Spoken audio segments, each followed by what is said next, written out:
One of the primary themes of my reporting over the years is that there's a part of the federal government that really should not exist. It's not really there as part of our democratic accountability. It's an invisible, permanent power faction in Washington that exerts enormous influence, even though they really are not supposed to be within the policy-making part of our government. That's the U.S. security state. There's a similar framework, a similar faction in Washington that on some level exercises influence like that, even in a more opaque and sinister way, and that is the network of institutions that are referred to as Washington think tanks, which play a far greater public role in shaping U.S. policy, especially foreign policy, than most people realize. And there are a lot of questions surrounding their funding sources and how those funding sources exist to shape their influence that they have over policymaking. There are a lot of reasons why Washington stays on permanent power footing, and one of the major reasons is because there are so many think tanks in Washington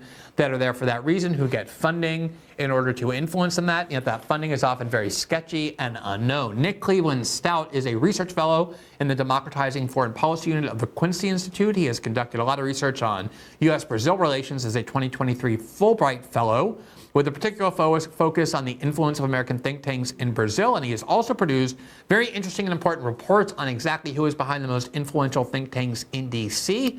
and how that funding shapes their influence over our government. And he is with us tonight to talk about that. Nick, it is great to see you. I'm very excited to delve into the important work you've been doing. Thanks for joining us tonight. Thanks for the invite. Glad to be here, Glenn. Yeah, absolutely. So before we get into the actual work you're doing on think tanks, you are doing this work as part of the Quincy Institute. Can you tell us what the Quincy Institute is and what it's really devoted to doing? Yeah, so the Quincy Institute is also a think tank.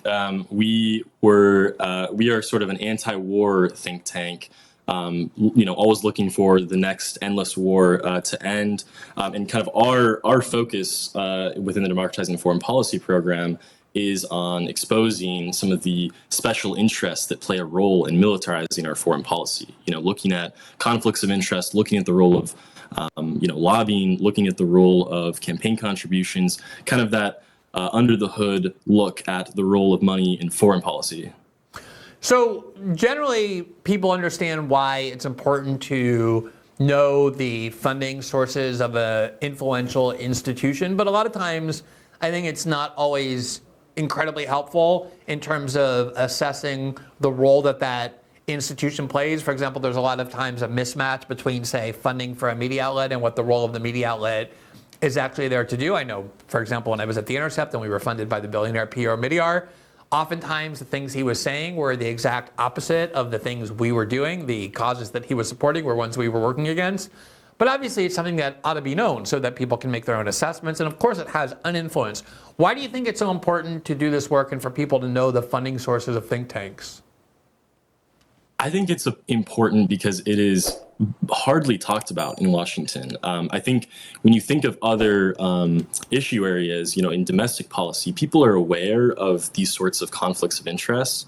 But think tanks are sort of the Wild West in that, when we made this database, which I very much encourage anyone, and if your listeners to check out, thinktankfundingtracker.org, largely with journalists in mind. Like we want members of the media to, be better, good faith journalists to be better at disclosing these sorts of conflicts of interest, because think tank experts are the people that, you see on TV, that are quoted in interviews, that are testifying in front of Congress, serving on congressional commissions. So they have this immense amount of influence over the policy process, but rarely do these conflicts of interest get called out because they very much present themselves as these independent, objective actors. Most think tanks will have some form of academic independence policy in which they say, donors don't have an influence over our policy. We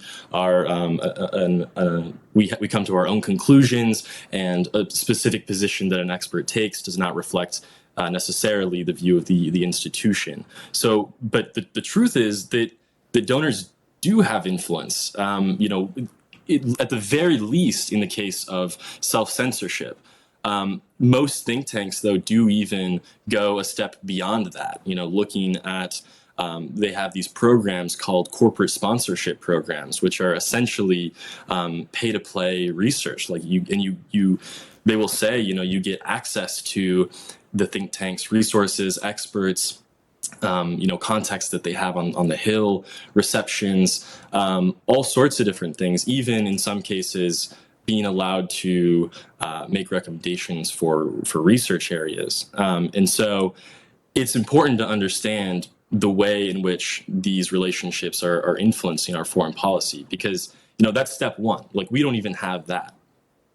One of the things I remember being actually shocked by when I was probably still in a state of naivete when I started really doing political journalism was how often it would be that people who were quoted in news articles as experts or people who appeared on television to analyze events or people who testified before Congress were getting paid by clients, lobbying clients or consulting clients who had a very obvious and clear investment in the policy debates in which they were participating or the things on which they were commenting as experts, and none of it would ever be disclosed. In fact, it's a very common practice to this very day. If you go and look at newspaper articles that are being citing some sort of an expert at a think tank, or just some floating expert, so often they're paid by people who have very vested interest for them to give exactly the analysis that they're providing with no disclosure of any kind, and for whatever reason, nobody thinks there's anything wrong with that journalistically. Let's look at a little bit of concrete examples. I think we have, and we're going to link to the tracker that you've created, which is incredibly helpful, but I think we have a screenshot of it to put on the screen.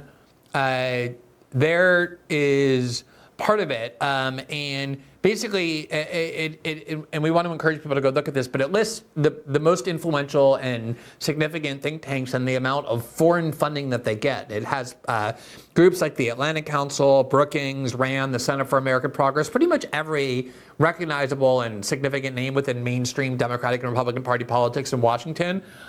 What is it that you were able to find about this, and how were you able to track it? So to build out this website, we looked at all of the financial disclosures from think tanks going back 5 years. And we looked at 3 different categories. We looked at defense contractor funding, we looked at foreign government funding, and we looked at U.S. government funding. And it's important to note also that all of that is voluntary information. So think tanks will have varying degrees of transparency. Like all the think tanks that you just mentioned, even though they are taking these millions of dollars from special interest sources and then some, they at least disclose that information. So they might hide it, they might bury it. They also will not come out with that information until the end of the year, by which time it might not even be relevant. And there are plenty of ways they can obfuscate that information. But at the very least, they disclose some about that. And so the Atlantic Council, they come out as number 1 in defense contractor funding and foreign government funding, taking millions and millions of dollars from sources like the UAE, Northrop Grumman. At the same time, they're writing about Gulf policy or defense policy. But then on the flip side, you also have what's not in the database, and that's something that we really wanted to make clear in making this, is that over a third of all think tanks are actually completely opaque, or at least of the major foreign policy think tanks. They don't disclose a single dime of where they're getting their funding sources, and many of those think tanks are also the ones, they're not just like some black sheep organization. They're also testifying in front of Congress frequently. Washington Institute for Near East Policy, Foundation for Defense of Democracies, American Enterprise Institute. These are quite hawkish organizations in DC that, because of their views, they're still invited to these private circles to testify, to serve on commissions. And we think that should raise more eyebrows. You should put your cards on the table, and then that should help build your legitimacy. Among the work that you've done, you spent, I think, a couple of years in Brazil, which is where we're based in Santa Catarina. And I remember when I don't know if you had this experience, but when I first started living in outside the U.S. in Brazil, I remember during the first year when I was in Brazil, maybe the second year, I had this realization when I was like, wow, there's never a moment when you pick up a newspaper or you turn on the television and people are talking about what country they ought to go bomb or who they should have a war with next. It just isn't part of the political discourse.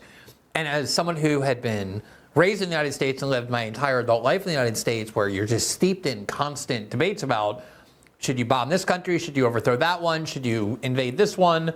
The difference, once you realize it, is so stark. And I think if you're immersed in the United States, you don't realize just how aberrational it is that basically our foreign policy exists to just constantly prop up militarism, to ensure a close to $1 trillion a year budget for these giant defense corporations. There's obviously a massive agenda geopolitically and financially behind that.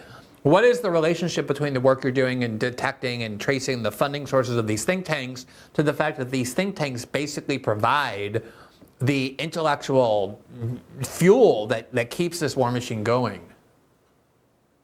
Yeah, absolutely. I mean, first of all, no, I'm not even exaggerating. Like what got me interested in foreign policy in the first place was living in Brazil, because I realized that we can actually do things differently. Like, it's amazing, as you said. You don't constantly see experts funded by opaque sources saying we need to invade X country, and so the relationship that has here in the U.S., though, is obviously very different. We're inundated with it on the daily, and what that looks like in practice. I mean, I can give an example. One thing that I was following is what think tanks have been putting out in the last few weeks now that Trump is in office, and each think tank kind of released their own version, their kind of mini version of Project 2025. Everyone's familiar with the Heritage Foundations and several other organizations there. Project 2025, which was this kind of blueprint for what they believed that the second Trump administration should do, and think tanks kind of came to terms with the fact that Trump is going to be in office for another 4 years, and they all released sort of a wish list. And these defense contractor funded think tanks, pretty much down the line, were expressing sympathetic policy recommendations to their donors. I mean, I saw, like, the Atlantic Council, for example, was saying, it was very supportive of the Iron Dome for America idea. It was suggesting that we need to send F-16s to Ukraine. It was suggesting we need to send ATACMS to Ukraine, just amongst several policies. And obviously, if the Trump administration were to take up the Atlantic Council on any one of those recommendations, it would be a windfall by orders of magnitude for their donors. Donors like Lockheed Martin, like Northrop Grumman, who would be the manufacturers of those systems, of F-16s, of the Sentinel program, which is sort of the new intercontinental ballistic missile program. And shockingly, in some cases, you even have, I think you were kind of alluding to this earlier, Glenn, is that a lot of these people will wear sort of these dual hats. Like, you can have a think tank scholar who is simultaneously serving for, might have a side hustle working for someone that's in the defense industry. Like, that is not uncommon whatsoever. Like, I think one famous example is that James Taslet, who's the CEO of Lockheed Martin, he's also on the board of the Council Foreign Relations. And, CNAS has plenty of conflicts of interest there too. So there are all these kind of dual hats, and it blurs. It's almost, I would say, quite purposeful that think tanks occupy this kind of nebulous space. Like, they're not quite, they're not academia, they're not in government, they're not in media, they're not in advocacy, but they touch on all of these things. And I think they also both simultaneously signal independence while signaling a certain dependence to their donors. So it's sort of like public-facing independence, private-facing dependence on these folks who they rely on to continue existing. I remember the first time I ever noticed that the Brookings Institution uses a website with the internet suffix .edu, which is generally reserved for academic institutions, and I just went ballistic. I think I talked about it for 2 years. because the deceit involved in that, as though they're just involved in some neutral scholarly studies, when in fact that they're highly politicized actors funded by all sorts of people with vested interest in geopolitics. That was just too much to bear, again, probably for my naive mind at the time. Another thing that I recall, and this is back in the lead up to the war in Iraq back in 2002, 2003, like you, I was too young to have actually lived through that. I think we're roughly the same age, but I went back and looked at the history of that and discovered that there was this article I remember that really stuck with me where people inside Washington were observing the fact that the range of accepted debate was, let's go and invade Iraq right this second, or let's wait until the inspection process plays out and wait for UN approval, and then we'll go and invade Iraq and remove Saddam. And the people who were saying, like, hey, we shouldn't really invade Iraq, like, at all, were really not part of the conversation in Washington. They just were people who, the kind of admission price to get into the door was that you had to say, yeah, I'm here. Of course, I believe we should go and remove Saddam, and now let's have a meeting about the best way to do that. And so if you were at a think tank and, you're worried about your career or the influence of the think tank, the only incentive you had was to make sure to support a war. That's how you ended up inside these meetings. People who were against the war, they were just irrelevant and excluded from that. Is that pro-war incentive something that you think continues to shape and drive the think tank culture in Washington to this day? Very much so. Yeah, I think in the lead up to the Iraq War, I believe the Project for a New American Century, which is one of these think tanks, it's now defunct, but they played a pretty prominent role. Like a lot of people, one of like Bill Kristol and Robert Kagan and those people. Yes, and they. A lot of them ended up going into the Bush administration, and they sort of laid out this this blueprint, and that was in before a lot of other people were doing it. This, before it was cool in the 90s, and I think it still exists today. I think the incentive structure is very much the same. I think, and the reason the incentive structure is the same is that these funders are not just giving generously doling out funds to one or two think tanks. It's sort of like, placing like an outside bet in roulette. Like they are funding across the board. If you go to our website, you can see for yourself. Most think tanks that disclose their funding sources will take funding from all three of the categories that we looked at: U.S. government funding, foreign government funding, defense contractor funding, and then some. I mean, there's so many special interests that we couldn't even incorporate it into one database.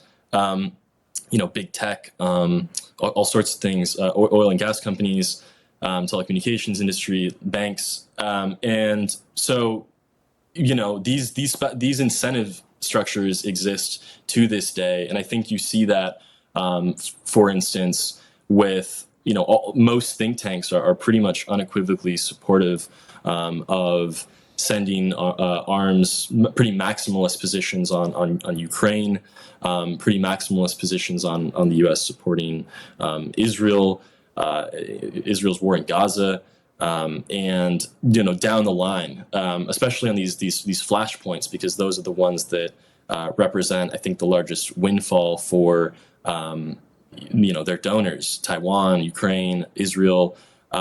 There are dissenting viewpoints, and I don't want to say, for instance, that they all sing with one chorus only because of these donations. But the point is that it is a prevailing incentive structure, and it plays a role in it. It is not the entire story, ideology, experience, all these things. They play a point. They play a role for sure. But I think that our point with carrying out this investigation is that this needs to be a larger part of this conversation, so that folks can kind of call balls and strikes as they see them, rather than being left in the dark over who's funding these people. And all these think tanks have .edu addresses, and we just think of them as these objective sources of research.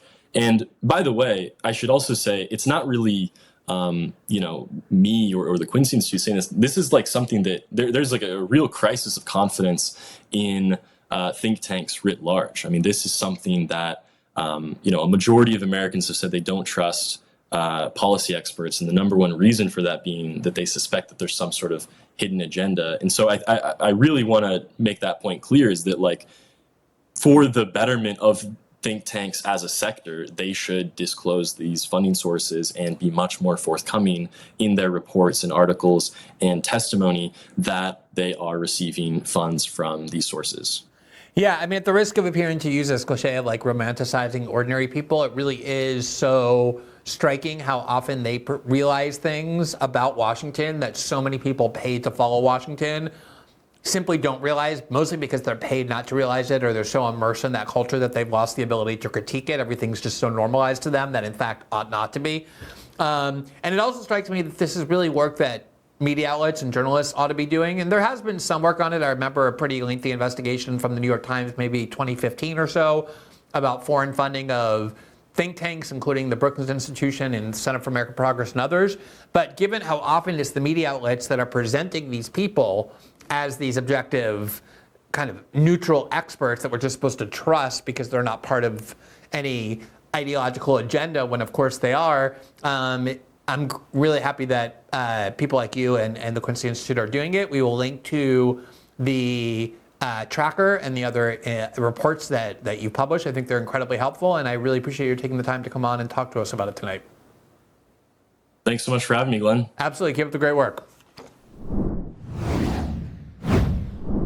We all know how manipulative mainstream media can be. Certainly viewers of this show know that. Only showing us one side of the story and not the other. That's why I started my show, why I entered journalism, because I believe in freedom of speech, as I just explained, and having candid conversations about what's really going on in the world. Luckily, there's an app and a website that believes in that too.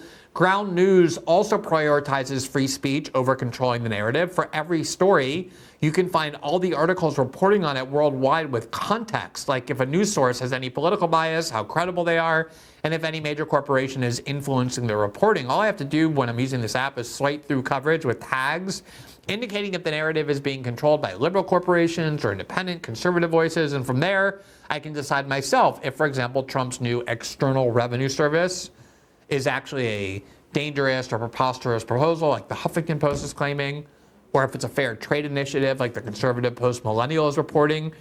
If I just read one of those sources, I'd have a warped perception of what's going on. But thankfully, Ground News lets me see both of those headlines side by side so I can decide for myself what is accurate. Ground News even created a dedicated feed called, quote, Blind Spot, that exposes stories that either side of the political spectrum isn't reporting on, making it possible to spot stories that people in charge don't want you to see. Ground News is bringing back transparency in the news and civil discourse right from your phone or computer. Best of all, they're independent and subscriber supported, and they're offering my viewers 40% off the same Vantage plan I use to get unlimited access to all of their features this month. So go to ground.news/GG or scan my QR code to check them out. That's ground.news/GG for 40% off. If you like this show, I'm quite certain you will love this platform.